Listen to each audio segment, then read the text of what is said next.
मौत के लिए तैयार रहें। इजराइल की शिमाली गजा के मकीनों को एक और वार्निंग। गजा से ना निकलने पर मकीनों को हमास के साथ ही करार देने का ऐलान। इजरायली बर्बरियत से गजा का कोई हिस्सा महफूज ना रहा। मगरिबी किनारे पर फजाई हमले जारी, मस्जिद को भी निशाना बना दिया। जिनिन की मस्जिद और पनागजीन कैंप पर फजाई हमले में मुतअद्दिद फलस्तीनी शहीद। रफा और खान यूनिस पर बमबारी, एक रात में मजीद 55 शहादतें। मजमूई तादाद 4300 से तजावुज हो गई। 1756 बच्चों और 974 ख्वातीन से जिंदगियां छीनी गई। हवाना में यहूदी आबादकारों ने फौज की जेर निगरानी फलस्तीनियों के घर जला दिए। इजरायली वज़ीर आज़म नेतन्याहू की नस्लकुशी के लिए कार्रवाइयां तेज करने की धमकी। इजरायली फौज ने कहा, जमीनी हमले के दौरान खतरात कम करने के लिए फजाई हमले तेज किए जाए। इसराइल की हिमायत से खित्ते में जंग के बढ़ते खतरात। अमेरिका ने मशरिक वसता में हरबी तंसीबात बढ़ा दी। पेंटागन ने मशरिक वसता में दिफाई निज़ाम फ़ौल करने का ऐलान कर दिया। मुख्तसर और दरमियाने फासले तक मार करने वाले बैलिस्टिक मिसाइल गिराना मुमकिन होगा। दिफाई निज़ाम के साथ खित्ते में इजाफी अफवाज की तैनाती का इंदिया।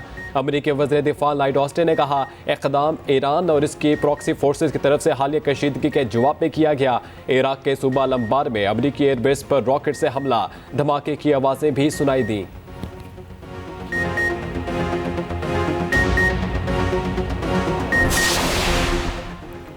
इसराइल पर लेबनान से जवाबी हमले जारी, मुख्तलिफ तंसीबात निशाने पर आ गईं। एक इसराइली फौजी मारा गया। हिजबुल्लाह ने गजा में ज़मीनी कार्रवाई पर इसराइल को खबरदार कर दिया। आला अहदेदार ने कहा, हम जंग के लिए तैयार हैं। ज़मीनी कार्रवाई करने पर इसराइल को भारी कीमत अदा करना पड़ेगी।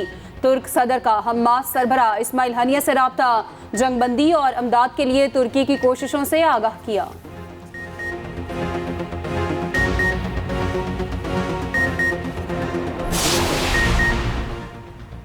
माली बहरान ने PIA के जहाज़ों की उड़ान रोक दी। कौमी एयरलाइन का पाकिस्तान से ऑपरेशन मुकम्मल तौर पर बंद हो गया। 50 परवाजें उड़ान ना भर सकी।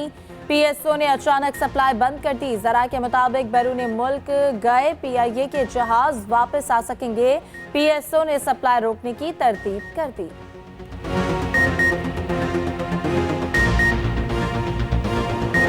बदले की कोई तमन्ना नहीं है नवाज शरीफ के दिल में। नवाज शरीफ के दिल में अगर तमन्ना है, बस यही है, मेरी ये कौम के लोग खुशहाल हो जाए, इनको एक बाइज्जत पाकिस्तानी बनने का मौका मिले, कभी भी कोई इंतकाम का जज्बा ना लेके आना। मैं इस कौम की खिदमत करना चाहता हूँ, मैंने पहले भी की है। अल्लाह पाकिस्तान मुस्लिम लीग को और भी ताकत और तौफीक दे। 23 साल में 15 साल मैं या तो मुल्क से बाहर या जेल में या मुकदमे भुगतता रहा। अगर ये 23 साल मैंने पाकिस्तान को दिए होते, आज अल्लाह के फजल करम से पाकिस्तान एक जन्नत बना होता। जन्नत, हम फिर जन्नत बनाएंगे इसको इंशाअल्लाह। इंतकाम नहीं, सिर्फ अवामी खिदमत। नवाज शरीफ ने अपना मंशूर पेश कर दिया। निज़ाम अदल और ज़राअत में इस्लाहात करने के ख्वाहा। IT की तरक्की, डॉलर और बिजली सस्ती करने का वादा। आइंदा किसी को मुल्क से खिलवाड़ की इजाज़त ना देने का कह दिया।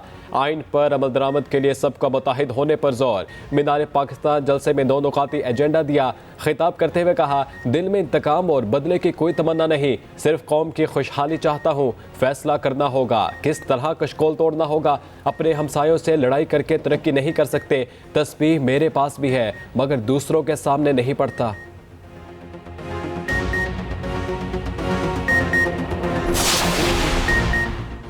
कायद नून लीग की जाती उम्रा में खानदान के साथ बैठक, हमशीरा ने इस्तकबाल किया। मरहूम अब्बास शरीफ के बच्चे भी मिले, फैमिली के साथ तगड़ा नाश्ता किया। आज पार्टी रहनुमाओं से मुलाकात शेड्यूल। शहबाज शरीफ, अयाज सादिक और साद रफीक से अहम अमूर पर तबादला ख्याल किया जाएगा। ANP रहनुमा गुलाम बलोच जाती उम्रा पहुंचे। साबिक वजीर आजम कल इस्लामाबाद जाएंगे। कानूनी टीम से मुशावरत की जाएगी। मरियम नवाज ने ट्वीट में लिखा, नवाज शरीफ के इस्तकबाल के लिए आने वालों का शुक्रिया, आपने तारीख रकम कर दी।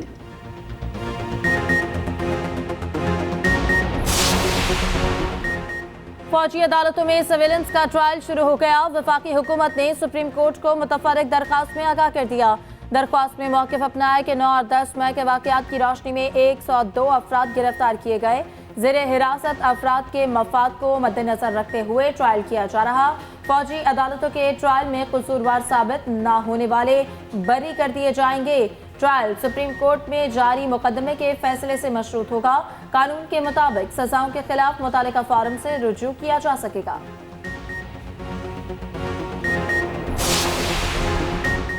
9 मई के मुल्जिमान को मुआफ़ी दी जाए। शेख रशीद ने नए मिशन पर काम शुरू कर दिया। साबिक वज़ीर दाखिला ने ट्वीट किया, मेरी ज़िंदगी का मिशन 9 मई की गलती करने वालों को मुआफ़ी दिलाना है।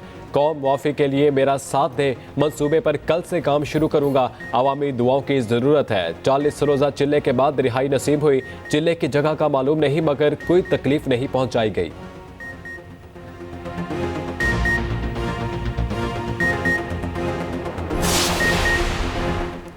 सिंध असेंबली के प्रिंटिंग और पब्लिकेशन बजट में 50 करोड़ रुपए की करप्शन का इंकशाफ। Senior special secretary Mohammad Khan Rind ने स्पीकर सिंध असेंबली को खत लिख दिया।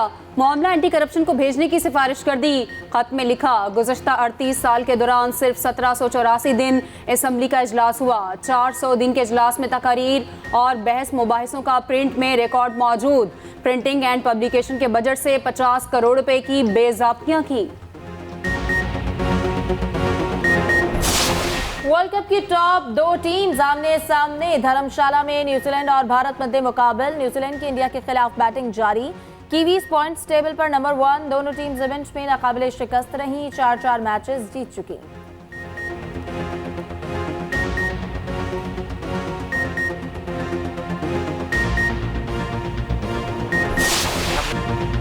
हम 2 मैचेस अच्छे नहीं खेले। कल मुख्तलिफ टीम नजर आएगी।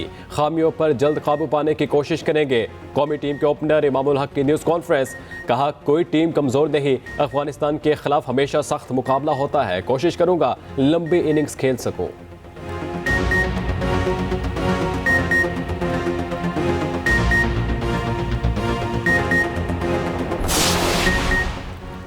गजा में जंगबंदी के लिए काहिरा में अमन कॉन्फ्रेंस। सऊदी अरब, मिस्र, उर्दन और फलस्तीनी हुकाम की शिरकत।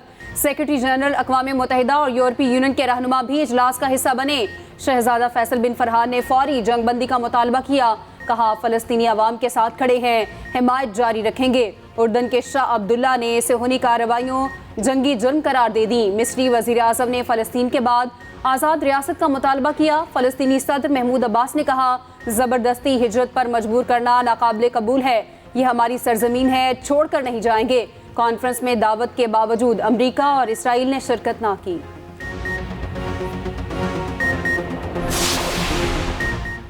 गजा में दाखिल इमदादी सामान नाकाफी साबित हुआ। 20 ट्रकों में सिर्फ 22,000 लोगों के लिए एक दिन का खाना मौजूद।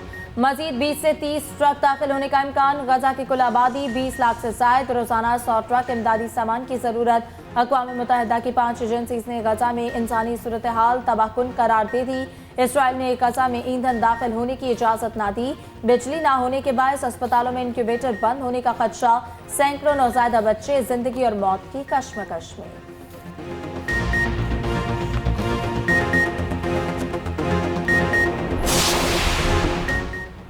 इसराइल की लगातार गजा पर बमबारी। सैकड़ों इमारतें मलबे का ढेर। फलस्तीनियों के पास दुख की दास्तानों के अलावा कुछ न बचा। मासूम बच्चा लापता घर वालों की तलाश में लग गया। नन्हे हाथों से मलबा खोदने की वीडियो ने हर आंख अश्कबार कर दी। सेहूनी जुल्म सितम के बायस जानवर भी खौफजदा। जानवर खाना पीना छोड़कर सोग में हिस्सेदार बनने लगे।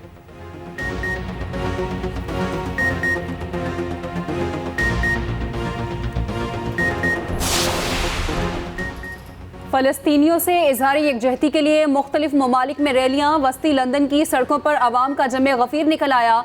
रैली में 1 लाख अफराद ने शिरकत की। ऑस्ट्रेलिया और न्यूयॉर्क में भी इसराइल के खिलाफ एहतजाज। शाम, उर्दन, स्पेन और फ्रांस के शहरियों की नारेबाजी। नेतन्याहू से इस्तीफा लेने की तहरीक जोर पकड़ने लगी। इसराइली दारुल हुकूमत तल अबीब में सैकड़ों मुजाहिरीन का एहतजाज।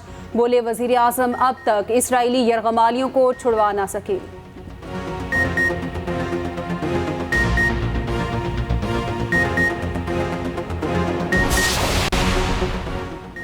पेट्रोल और डॉलर सस्ता। अशिया ज़रूरिया की कीमत कम हो गई। चावल, आटा और दालें 10 से 70 रुपए फी किलो तक सस्ती। चीनी 17 रुपए, घी 40 से 50 रुपए सस्ता। सफ़ेद चना 50 रुपए, दाल चना 15 रुपए और चावल 70 रुपए फी किलो सस्ता। मुख्तलिफ शहरों में शहरियों ने सुख का सांस लिया।